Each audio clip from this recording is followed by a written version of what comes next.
இதான் நான் தேடிக்கிட்டு இருந்த முத்து. ஐயா இதுவா சார்? அப்போ நம்ம கான்செப்டை தூக்கி குப்பையில போடு. குண்டா இருக்கிற ஒரு பொண்ணுக்கு கியூட்டான ஒரு பையன், அதுதான் நம்மளோட concept.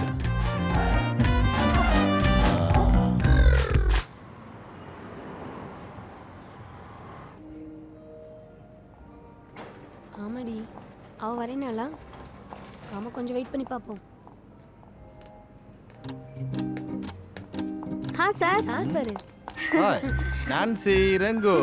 Welcome to Chennai. Nice to meet you. Thank you. How are you guys? Fine. Good. What about you? I am fine, very fine.